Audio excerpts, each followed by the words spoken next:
En aquel tiempo Jesús se dirigió a su ciudad y lo seguían sus discípulos. Cuando llegó el sábado, empezó a enseñar en la sinagoga. La multitud que lo oía se preguntaba asombrada, ¿de dónde saca todo eso? ¿Qué sabiduría es esa que le ha sido dada? ¿Y esos milagros que realizan sus manos? ¿No es este el carpintero, el hijo de María, hermano de Santiago y José y Judas y Simón? ¿Y sus hermanas no viven con nosotros aquí? Y se escandalizaban a cuenta de él. Les decía, no desprecian a un profeta más que en su tierra, entre sus parientes y en su casa. No pudo hacer allí ningún milagro, solo curó a algunos enfermos imponiéndoles las manos, y se admiraba de su falta de fe. Y recorría los pueblos de alrededor enseñando. Palabra del Señor.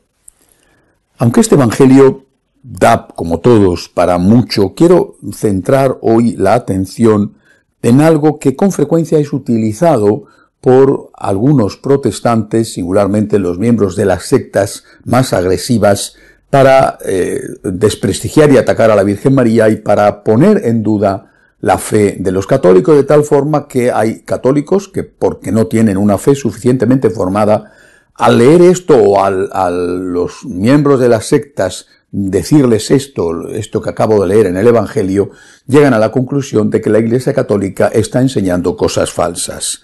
Primero, hay que hablar del concepto de hermano. Hermano, la palabra hermano, en aquel idioma tan primitivo, hermano era lo mismo que hermano y que primo hermano, es decir, un pariente muy próximo, el hijo del hermano de la mamá, o el hermano del papá, de la hermana de la mamá, de la hermana del papá, es decir, un primo hermano. Hay muchos textos en la Biblia donde se utiliza la palabra hermano para referirse a personas que se sabe que son de padres diferentes, pero de parientes próximos. Por lo tanto, la palabra primo hermano no existía y se utilizaba para el primo hermano la palabra hermano. Bueno, esto creo que hay que decirlo. Incluso idiomas modernos, pienso por ejemplo el italiano, tienen la misma palabra para sobrino que para nieto, nipote.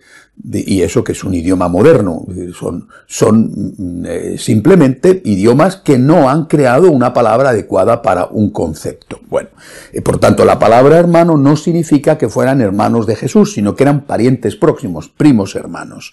Entonces por eso dice, ¿no es este el carpintero, el hijo de María, hermano de Santiago y José y Judas y Simón, y sus hermanas no viven con nosotros aquí?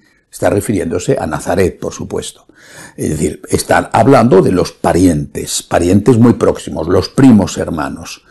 También hay otra interpretación que es válida, y es que San José se hubiera quedado viudo, por lo tanto con hijos de su primer matrimonio, entonces las familias eran muy numerosas, se hubiera quedado viudo, su esposa hubiera fallecido quizá en el parto, era también frecuente el fallecimiento de la mujer en el parto, y se hubiera casado en segundas nupcias con la Santísima Virgen, que era una muchacha joven con la cual no habría tenido ningún hijo. La Virgen María, embarazada del niño Jesús, hubiera sido el niño Jesús adoptado por San José, como cuenta el Evangelio.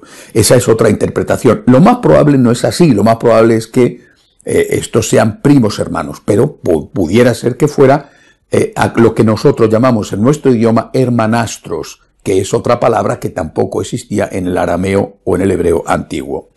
Ahora bien, hay otro argumento que es muy importante.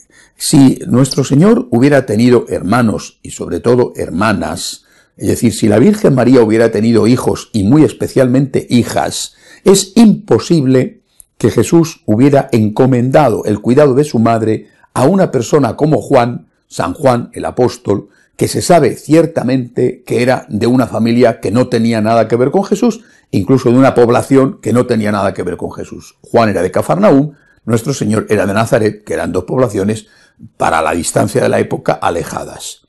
No podía haber dejado a la Virgen al cuidado de un hombre, en primer lugar, soltero, y además que no era de su familia. Esto era contrario absolutamente a la costumbre.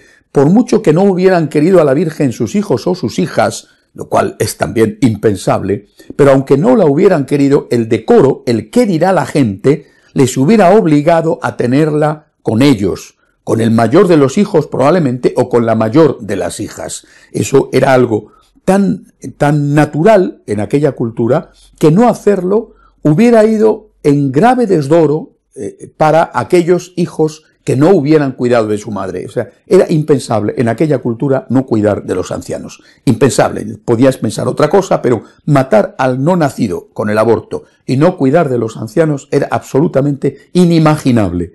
Por lo tanto, Jesús de ninguna manera hubiera podido confiar a su madre a una persona ajena a su familia directa, hermanos y sobre todo hermanas, si hubiera tenido esos hermanos y esas hermanas.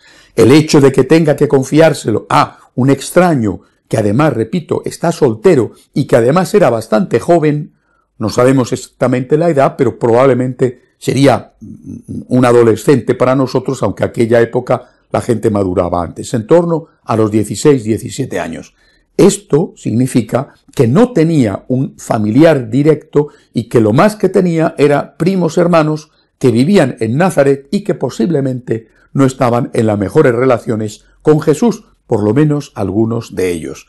Creo que estos argumentos cualquier católico debe conocerlos para que cuando venga el testigo de Jehová, el mormón o una persona de una secta decir, mira, el Evangelio dice que la Virgen María tuvo otros hijos porque dice que Jesucristo tuvo hermanos, le pueda dar esta explicación.